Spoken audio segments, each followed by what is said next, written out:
Halo teman-teman, jumpa lagi di channel Nilaku. Pada kesempatan kali ini, kita diminta oleh owner sebuah farm aquaponik yang ada di daerah Sentul untuk kita lakukan review. Tentunya saya nggak sendiri dong, saya membawa partner saya, Mas Ranu dari Kans Farm. Halo teman-teman. Nah, ikuti terus perjalanan kita mau mereview apa aja yang ada di sini, apa aja masalahnya. Kita mau ketemu langsung sama yang mengelola di farm ini. Come on, Mas Ranu.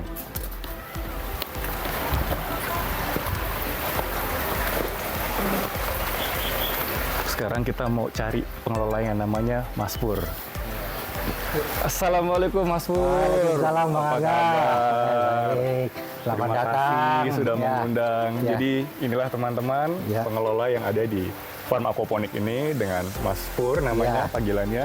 Dan bisa dilihat di sini, ini adalah sebuah sistem aquaponik di mana menggabungkan pelihara ikan dan sayuran di atasnya.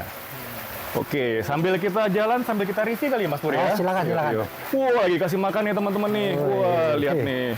Halo Pak Wah, Wardi. seru banget nih. Dengan siapa? Oh iya, salam kenal. Wah, ini teman-teman lihat tuh lagi dikasih makan. Halo Pak Wardi. Wah, seru banget ya. Luar biasa. Nah, Mas Pur, Ya. ada berapa banyak kolam nih di farm ini? Ada sekitar 12 kolam. 12 kolam. Ya. Ini kolam diameter berapa ya? Diameter 3. Diameter 3. Wah, tuh lihat teman-teman Oh, tuh. wah, Tuh lihat tuh. Wah, seru banget. Kasih makan. Ya. Makan siang. Ya. Sampai ke sini, sampai kita ikutan mandi nih. Iya. Wah, seru banget. Nah, Ya. jadi teman-teman, kami diundang oleh owner untuk datang ke sini untuk melakukan review karena kita mendapatkan informasi bahwa ada beberapa masalah yang ditemukan di farm ini gitu ya. Mungkin Ya. daripada saya yang kebingungan sendiri masalahnya apa, saya sudah didampingi oleh Mas Pur di sini. Mending kita tanya langsung ya sama Mas Pur ya. Ya. Nah, Mas Pur, Silakan. apa sih kendala yang terjadi di farm ini Mas Pur saat ini? Kendala saat ini adalah kebanyak kematian ikan. Nah, terus tebarnya Nggak maksimal. kurang maksimal. Oke, berarti kalau kita berbicara tebarnya nggak bisa maksimal, Ya. terus kehidupannya juga nggak bisa sampai hidup semua sampai panen, berarti panennya belum seperti apa yang diharapkan berarti ya hasil Jauh panennya? seperti apa yang diharapkan. Oh, masih jauh. Ya. Oke. Pengennya juga ke depannya bisa tebar lebih padat dan ikannya juga sehat-sehat gitu Oke, pengennya. Ya. oke. Nah, ini saya tanya, sekarang dengan kondisi D3, Ya. berapa banyak jumlah ikan di satu kolam ini, Mas Pur? Saat ini di jumlah ada yang di kolam ikannya sekitar 550. 150. Ukuran Oke. D3 ini. Oke, jadi teman-teman, kalau teman-teman selalu mengikuti channel saya memiliki sistem ras versi saya sendiri, di mana dengan tebar padat 200 ekor per 1 meter kubik. Jadi kalau hitungan kasar, satu kolam D3 ini memiliki volume air sekitar 7 kubik. Artinya bisa memungkinkan hingga 1.400 ekor. Tapi dengan jumlah yang tadi disebutkan oleh Mas Pur, tebar padat hanya 500, sepertinya menjadi kurang maksimal ya Mas Kurang ya? maksimal. Iya, jadi kehadiran kami di sini akan coba melihat, mereview apa masalah yang terjadi di farm ini, kemudian memberikan rekomendasi dan harapannya setelah rekomendasi diberikan, terus diaplikasikan, kita bisa mulai melakukan tebar padat dengan angka yang lebih maksimal lagi, Mas. Pur. Ya, Itu itu yang harapannya. kita harapkan. Betul. Tapi kalau saya lihat sih dari sisi tanamannya oke ya, karena kalau dilihat nih hijau, nggak ada yang kuning dan segar. Artinya nitrat yang terkandung dari hasil air akhir yang ada di samteng sudah bagus untuk tanaman. Cuman masalahnya kita perlu ngecek lagi air di ikannya nih, kendalanya apa? Kok banyak menyebabkan kematian? Iya itu. Bahkan mulai dari awal tebal sampai panen, kehidupannya 50% saja ya? 50% yang hidup itu. Wow, berarti lebih banyak ruginya ya Mas Banyak Pur ya? ruginya. Oke, oke. Sip. Nah, teman-teman, kita sambil jalan ya. Yuk, kita sambil sama-sama review kolamnya.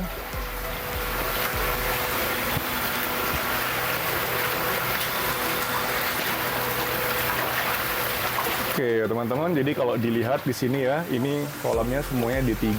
Di sebelah sisi sini ada 3, sebelah sisi sini ada 3.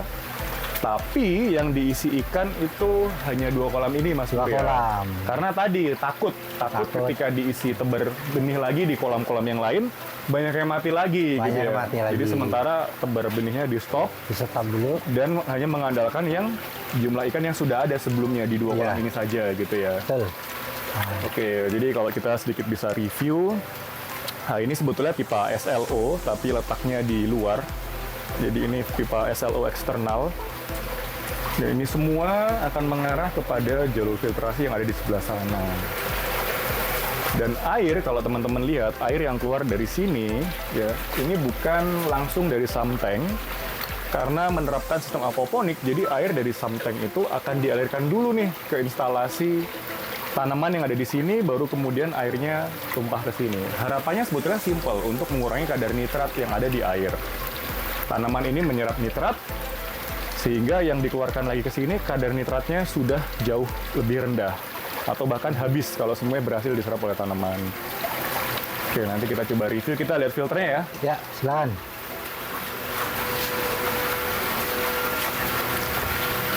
Oke, ini kalau saya lihat sekilas, oke, di situ ada pre-filter, filter mekanis. Jadi satu wadah ini ada 2 fungsi, pre-filter dan mekanis.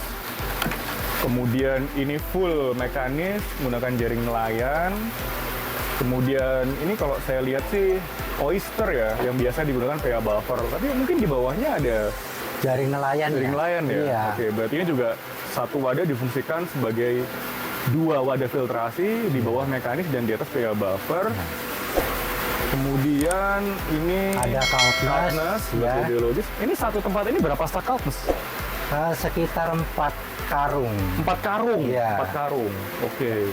Berarti 2 ini 8 karung. 8 karung. 8 karung. Iya. Oke. Dan saat ini kosong dan air dari sini masuk ke samteng untuk kemudian dialirkan ke tanaman gitu ya, Mas Ya, Pur ya. Nah, mungkin kita kasih sedikit bocoran nih, samtengnya seperti apa sih gitu ya. Jadi teman-teman, ini Iya. tuh samtengnya nih, segede ini. Segede ini samtengnya untuk menampung hasil air dari kolam untuk kemudian dialirkan lagi. Oh ini pipanya, pipa pompa air dialirkan kembali ke kolam-kolam yang total ada sebanyak 12 buah di sini. Ya. Oke. Jadi ikutin terus semua video di channel ini. Harapannya kami berdua datang ke sini, Nilaku dan Kans Farm, untuk bisa melakukan review masalah apa yang terjadi di sini, dan kita juga akan memberikan rekomendasi yang terbaik supaya farm ini bisa lebih baik lagi dalam hal Ya. tebar padatnya dan Ya. jumlah panennya ya, Mas Pur Ya. ya. Itu yang ditunggu-tunggu. Mantap. Nah, teman-teman, sekian dulu video dari kami. Kita lanjutkan di beberapa episode ke depan. Terima kasih, sampai ketemu lagi.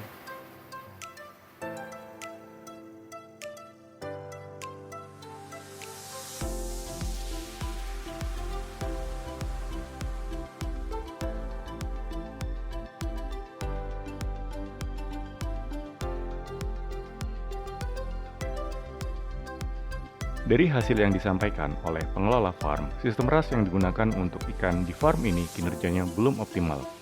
Dari informasi yang disampaikan, beberapa masalah yang terjadi di farm ini adalah sebagai berikut. Yang pertama, tebar benih tidak optimal. Dengan kondisi kolam buat diameter 3 meter, tebar benih hanya di angka 500 ekor per kolamnya, yang mana idealnya jika menganut kaidah RAS versi Nilaku, idealnya bisa dilakukan tebar di atas 1000 ekor per kolamnya. Artinya, kondisi 500 ekor per kolam menjadi belum maksimal. Yang kedua, dari jumlah total bibit yang ditebar, angka kematian yang tercatat di atas 20%. Ini merupakan indikasi ada yang tidak beres dan mesti diteliti apa penyebab atau masalah utamanya. Yang ketiga, kita melihat bahwa jumlah air yang tersirkulasi untuk satu kolam tidak mencapai 1 kali putaran dalam setiap jamnya. Yang mana sistem RAS yang ideal adalah keseluruhan air yang berada di kolam budidaya minimal harus tersirkulasi 1 kali per jamnya, dan akan menjadi lebih bagus jika bisa di atas 1 kali. Ini supaya amonia-amonia yang berada di kolam bisa lebih cepat dialirkan menuju sistem filtrasi untuk kemudian dilakukan proses nitrifikasi lebih lanjut. Dari ketiga masalah utama yang kami temukan ini, kita akan fokus untuk memperbaiki filtrasinya, terutama filter biologis, dan penyempurnaan dari pre-filter yang bertindak sebagai bempar pertama yang bisa mempermudah proses filtrasi di proses-proses selanjutnya.